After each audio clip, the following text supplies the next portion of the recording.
Bonsoir à toutes et à tous, j'espère que vous allez tous et toutes très très bien. Je suis heureux de vous retrouver comme tous les jeudis soirs entre 17 et 18 heures, heure où nous publions la vidéo de l'histoire des marques de matériel agricole. Alors si vous n'êtes pas encore abonné, abonnez-vous, ça nous fera plaisir. Si vous êtes déjà abonné, merci de vous être abonné et de nous suivre toutes les semaines. Voilà, aujourd'hui je vais vous parler d'une marque de matériel agricole française. Si je vous dis Loire-Atlantique, si je vous dis la couleur bleue, vous allez me répondre. Eh bien la réponse juste après. Allez, top générique. Et oui, vous l'aviez tous deviné, bien entendu, la marque Bro. Ah, la marque Bro, ça laisse beaucoup d'entre nous nostalgiques. Qui n'a pas connu, pendant sa jeunesse, ces machines de couleur bleu ciel qui se fondaient à l'azur des ciels d'été lors des moissons, soit dans les plaines françaises ou dans les exploitations bocagères, ou même, pourquoi pas, de montagne. Mais il y a quand même eu des machines Bro qui ont été exportées dans des pays étrangers. Alors, Bro, vous allez me dire, tout le monde connaît Bro. Bien entendu, les gens qui ne sont pas du monde agricole vont dire Bro, bon, peut-être, oui, possible. Eh ben oui, Bro, c'était le seul fabricant français, le dernier fabricant français de moissonneuses-batteuses. Mais attention, Bro n'a pas construit que des moissonneuses-batteuses. Bro, c'est aussi des vendangeuses, c'est aussi des automotrices pour récolter les olives, excusez-moi, mais c'est aussi le précurseur du chariot élévateur en association avec un fabricant de chargeurs pour les tracteurs, par exemple. Mais on découvre l'histoire de Bro tout de suite. Bro est une marque française de fabrication de matériel agricole. Une entreprise française spécialisée dans la fabrication des machines, comme je vous l'ai dit, agricoles, mais principalement de récolte. Elle fut fondée en 1898, alors c'est pour vous dire que c'est pas d'hier, hein. Toujours à Saint-Marc-la-Jaille, l'entreprise, malheureusement, oui, quelque part, parce que c'était la seule marque française qu'on avait. Elle a été rachetée en 1982 par l'entreprise Fiat Alice. Depuis, la marque Bro apparaît sur quelques modèles de machines à vendanger de la marque, bien entendu, New Holland. Alors, comme je vous l'ai dit, bien entendu, Bro fut fondée en 1898. On peut voir une batteuse pour récolter les haricots. Une batteuse à haricots Bro de 1900, tenez-vous bien, de 1920. Oui, non, moi je n'étais pas né. Hein. Non. Bon, allez, trêve de plaisanterie. Donc, elle fut fondée, cette entreprise, par Alexandre Bro de Saint-Marc-la-Jaille. En Loire-Atlantique, la société se spécialise d'abord dans la construction de batteuses et sort son premier modèle en 1908. Puis, dans les années 50, la société se lance dans la construction de moissonneuses-batteuses automotrices. Au milieu des années 1970, la société Bro élargit son activité en développant des modèles de ramasseuses presse. Eh oui, comme je vous l'ai dit, Bro, ce n'est pas seulement que les moissonneuses, ainsi que des machines à vendanger. Les couleurs des machines sont alors de couleur rouge et jaune. Mais en 1982, à la suite d'une période difficile pour l'entreprise, parce que c'est vrai que les marques leaders comme Claas, John Deere, New Holland, c'est Ferguson, Dutchfar, enfin bon, et puis ainsi de suite. Un Bro qui était dominant dans le secteur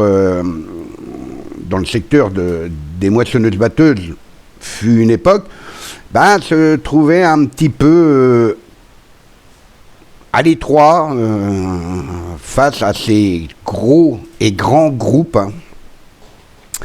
Donc, il commençait à avoir beaucoup de...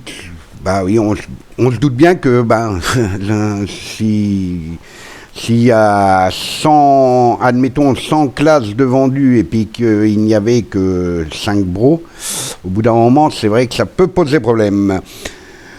Et donc, Bro passe sous le contrôle de l'entreprise Fiatalis et continue la fabrication de moissonneuses-batteuses, celle-ci étant désormais bleue. Puis, en 1988, la société intègre le groupe international CNH Global, filiale de Fiat Group, qui rassemble des marques telles que New Holland, Fiat Agri, Fiatalis et Ford. L'entreprise Bro de Saint-Marc-la-Saille ferme en 1989 avec une grosse larme à l'œil, malheureusement, mais c'est ainsi. Ce regroupement entraîne la disparition de la marque Bro au profit du fabricant américain de moissonneuses-batteuses New Holland. Cependant, la marque Bro continue d'apparaître sur certains modèles de machines à vendanger développées, fabriquées désormais par New Holland. Un témoignage de l'évolution du machinisme agricole français. Aujourd'hui, la marque représente un exemple de l'évolution rapide des entreprises dans le machinisme agricole. L'activité est passée rapidement d'une industrie locale, on va dire, à des firmes internationales en peu de temps. Mais, à peu près moins de 100 ans. En gros, ça ne doit pas être loin de la vérité. Vous pourrez voir, pour ceux que ça intéresse et qui ne connaissent pas, il y a un musée qui est intitulé l'Aventure Bro, qui est consacré à la marque Bro, à la famille Bro, à Saint-Marc-la-Saille, Vallon de l'Èdre. Et ce musée est ouvert depuis 2019. Différents lieux de la localité sont marqués par la présence de l'entreprise. Pendant un siècle, le café-bar de l'Èdre, où l'on servait une anisette bleue à la couleur de l'entreprise, sympa, non ? Étant la propriété du couple Bro. La piscine de Saint-Marc-la-Saille, classée monument historique, porte le nom d'Alexandre Bro, maire de 1944 à 1965, excusez-moi du peu, qui est à l'origine de la construction en 1954, la cité Bro, constituée de 28 pavillons identiques, qui subsistent encore, servait à loger les cadres de l'entreprise. La boule Bro surmonte un château d'eau construit en 1959 pour les besoins de l'usine.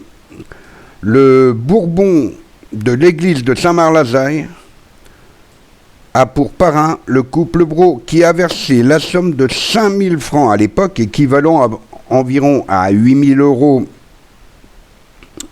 à peu près 8 000 euros, pour son acquisition en 1964. Bien entendu, dans un premier temps, il y a eu, avant les automotrices, bien connues, il y a eu les batteuses Bro. Mais, bien entendu, nous allons passer à la moissonneuse-batteuse. Bien sûr, on va s'intéresser à quelques modèles de la marque Bro. Je ne vais pas tous vous les faire, bien entendu, mais par exemple, pour les Bro de type A, comme la A2080 jusqu'à la A2480V, La 2080 était équipée d'un moteur Citroën qui développait 42 chevaux. Alors évidemment, on est loin, très très loin des machines actuelles. La 2480, comme la 2480V, qui était équipée d'un moteur Renault qui développait 48 chevaux. Ouais. Donc ces machines ont été fabriquées de 1955 jusqu'à 1964 pour la 2480V.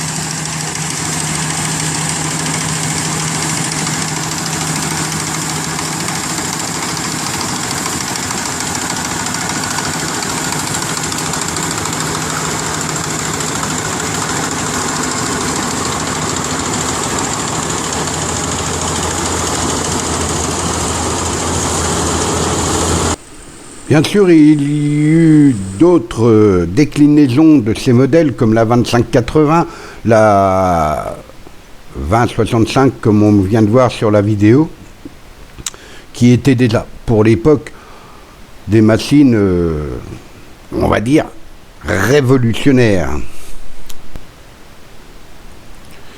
Et il fut aussi les Bro de type A, toujours, comme la 1865 ou la 2065 comme on a pu voir sur la vidéo, ou la A105 et la 105B qui ont été construites entre 1960 et 1969 pour la 2065. Elles étaient équipées de moteurs Peugeot pour la 1865 et la 2065, excusez-moi, de moteurs Peugeot qui développaient entre 33 et 40 chevaux. La Bro A105 et la 105B, elles, étaient équipées pour la A105 d'un moteur Perkins et la 105B d'un moteur Agrom qui développait pour le Perkins 70 chevaux et pour le Agrom 60 chevaux.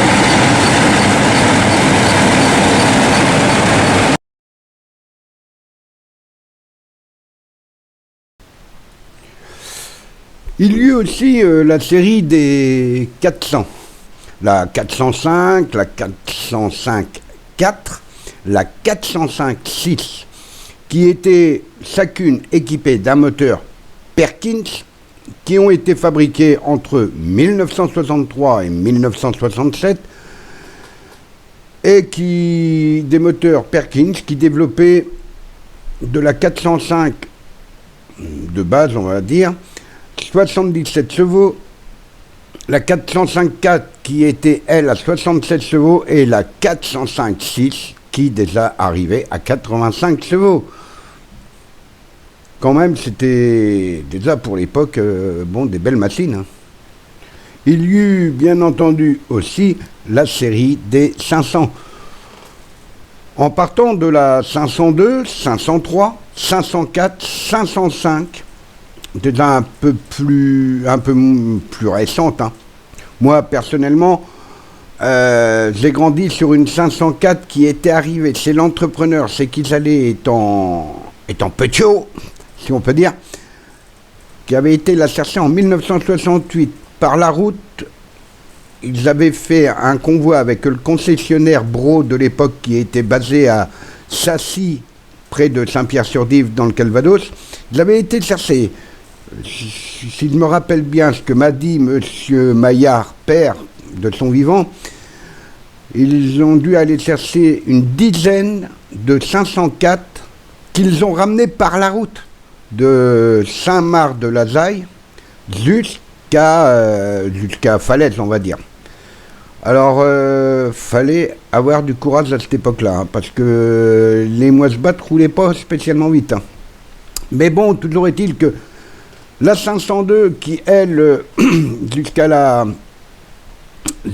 503 et même la 505 ont été construites entre 1968, enfin pour la 505 de 1967, la 502 de 1968, la 503 en 68 aussi, et la 504 idem.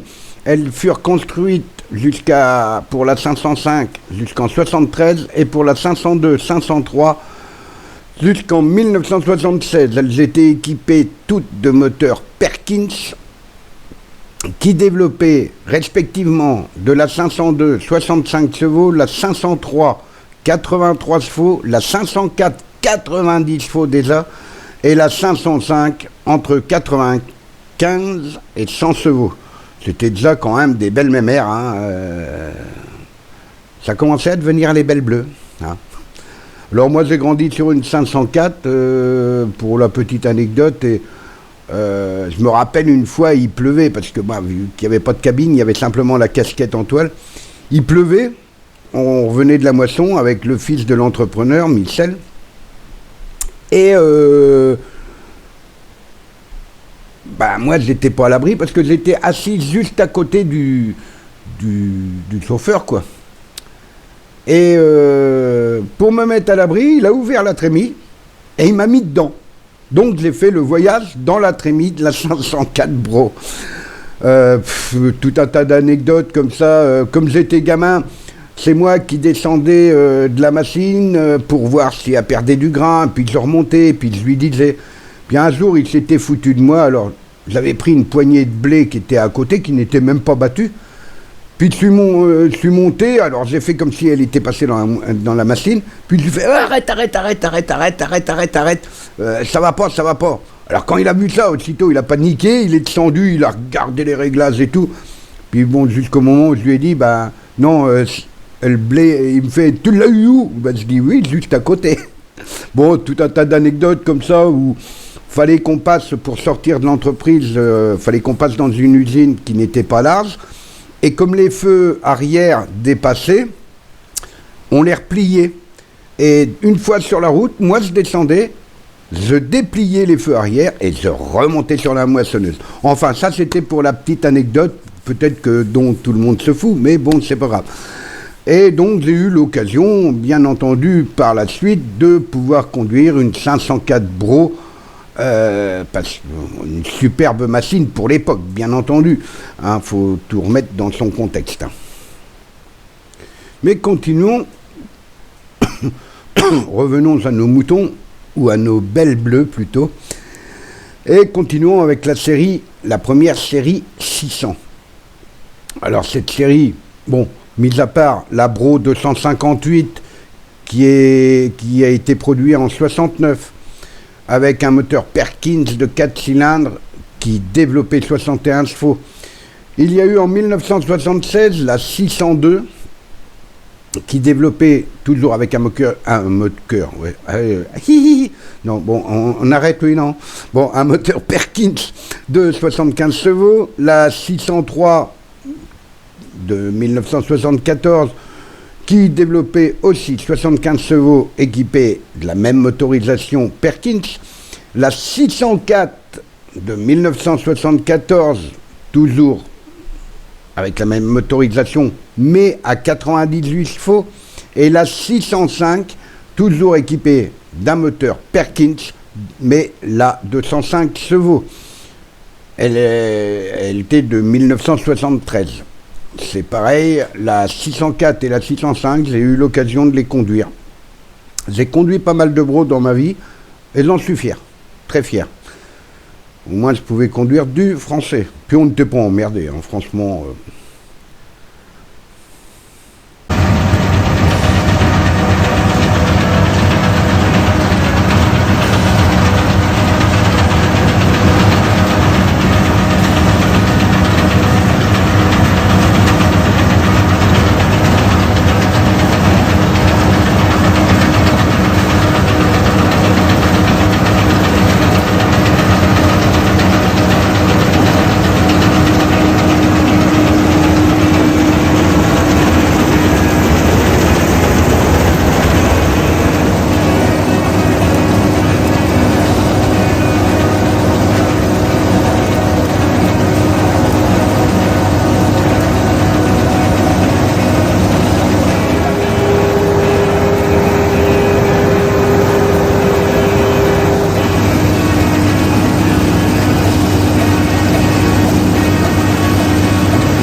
Il y eut aussi la série des 700 et 800.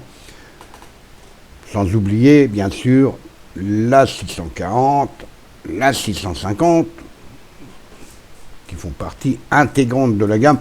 Et je pense que c'est les machines qu'on a le plus remarqué quand même dans les campagnes. Malgré que, la 801, je l'ai conduit, c'était, pour l'époque, hydrostatique, c'était phénoménal quand même. Une superbe machine. Grosse mémère, un gros gabarit, mais une superbe machine. Moi, j'étais fier quand je suis monté sur la première 801. Bon, elle n'était pas neuve, hein, bien entendu, mais... et pourtant, je battais avec une classe 86 Dominator. Et je me suis retrouvé sur la 801 parce que la 86 était tombée en panne. Donc la 801, j'ai dû faire une semaine, 15 jours avec. Ouais, j'ai fini une campagne pour ainsi dire avec parce que moi je la trouvais fantastique, même mieux que la classe, hein, pour être franc. Mais bon, voilà.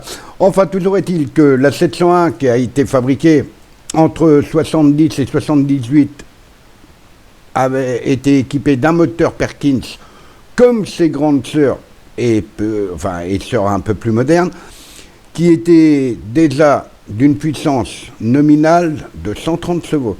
La 801, elle, toujours équipée d'un moteur Perkins, 152 chevaux. Pour l'époque, hein, entre 70 et 77 qu'elle a été fabriquée. Après, on arrive donc en 1978 jusqu'en 1985, tout comme sa grande sœur, la 640 était équipée d'un moteur Perkins qui développait 115 chevaux. Et donc la 650, hein, dans les mêmes années, toujours équipée d'un moteur Perkins de 114 chevaux, lui.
Et donc, bien entendu, nous terminerons par la série des 7. Parce que, faut bien arrêter un jour, hein, comme malheureusement la Bro a cessé. Eh oui.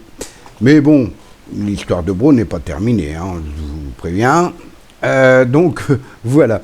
Donc, dans la série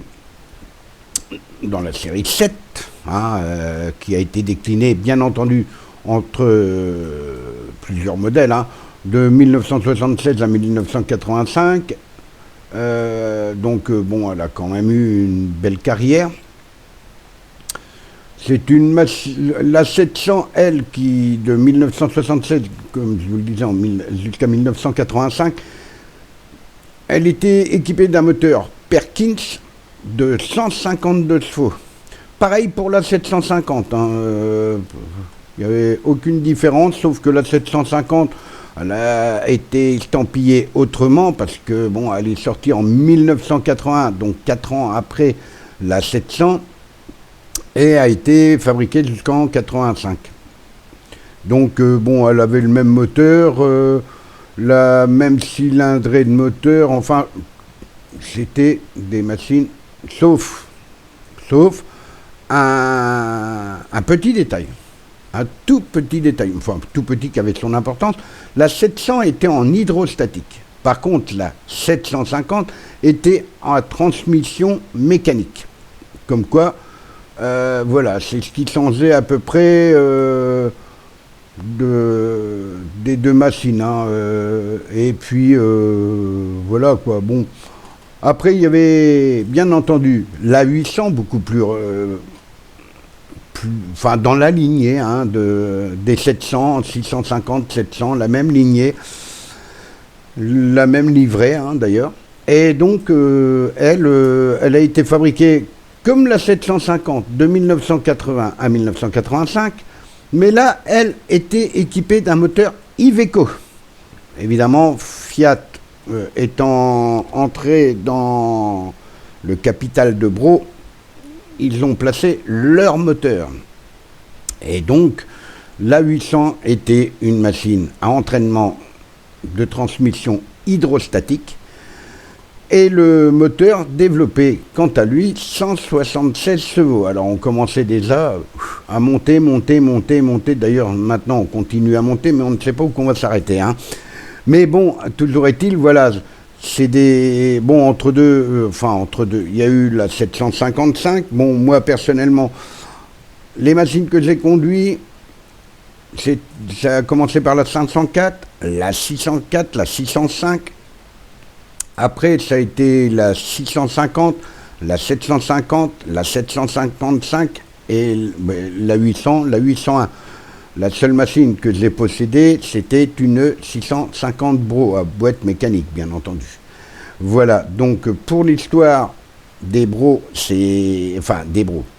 des moissonneuses, c'est fini. L'histoire de Bro n'est pas finie, on va continuer avec les presses moyenne densité, parce que Bro a développé des presses moyenne densité. Et puis, bon, bien entendu, on continuera avec les machines à vendanger et à récolter les olives. Sans oublier, bien sûr, parce que j'allais oublier, et je suis sûr que vous me l'auriez rappelé, d'ailleurs j'ai peut-être, bien entendu, oublié certaines choses, parce que bon, je peux pas tout savoir, bien entendu. Alors bon, comme d'habitude, postez vos commentaires dans la politesse, le respect, et je suis ouvert à toute écoute. Et il y a eu, moi, ce que j'appelle le corn picker, enfin bon, la récolteuse à maïs grain, 108 Bro. Et oui, Bro avait développé cette machine-là. Je ne m'en suis pas servi, je l'ai juste roulé sur la route, c'est tout. Elle était marrante, je trouvais ça marrant comme concept. Mais bon, toujours est-il, voilà. C'était pour le petit oubli, avant de passer aux presses à moyenne densité.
Et je voulais bien entendu conclure sur le fait que les bros étaient pour moi en avance sur leur temps, parce que, encore une fois, toutes les machines bros que j'ai conduites étaient sans cabine, mis à part mis à part le 108 bro, mais le reste était sans cabine.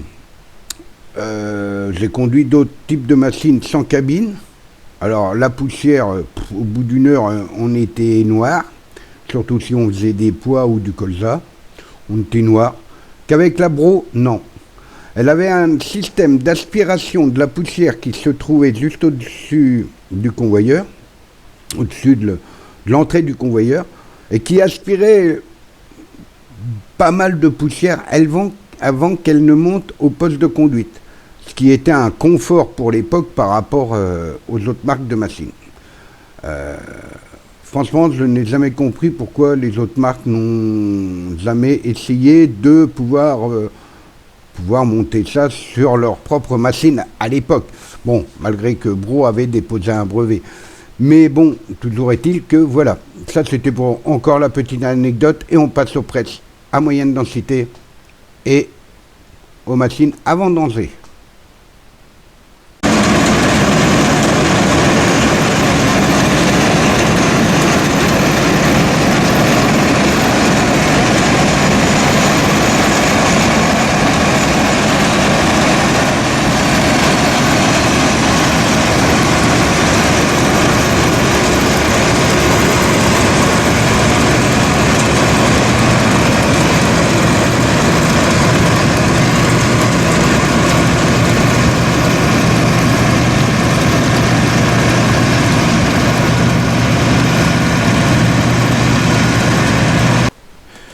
Bien entendu, Bro a développé 4 presses moyenne densité. La première presse, la 111, la deuxième, je vous donne en mille, la 112, la troisième, la 113, et la quatrième, la 114. Alors vous allez me dire, quelle différence y a-t-il entre ces 4 presses? À vrai dire, pas grand-chose. C'est-à-dire que les pick-up, les dimensions de presse étaient les mêmes. Seules pour la 113 et la 114, quelques options comme le pick-up réglable à distance, la route zose du pick-up, une monte de pneus différente sur la 114 ainsi qu'un canal beaucoup plus gros qui montait de 48 à 38 cm. Voilà pour les différences entre ces 4 presses. Mais Bro, c'est aussi l'histoire des vendangeuses.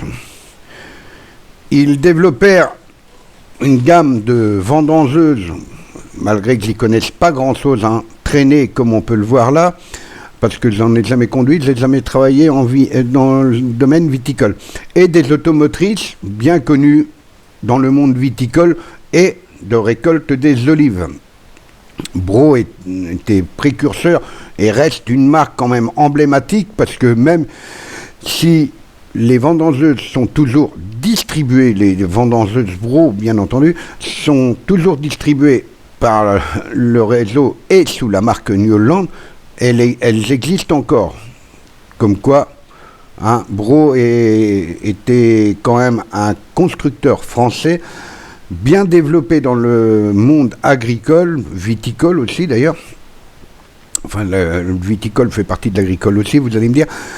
Et c'est dommage que on ait pu garder cette marque qui nous a tant fait rêver.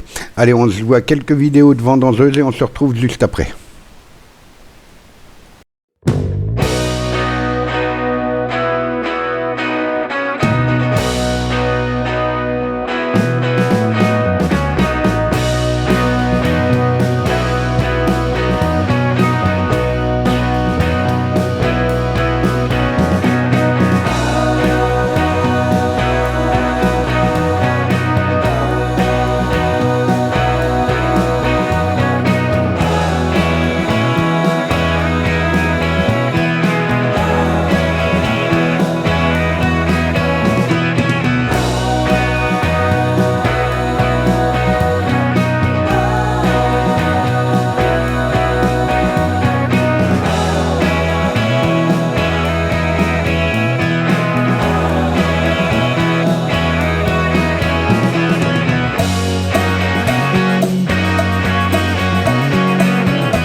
Et oui les amis, cette vidéo est finie.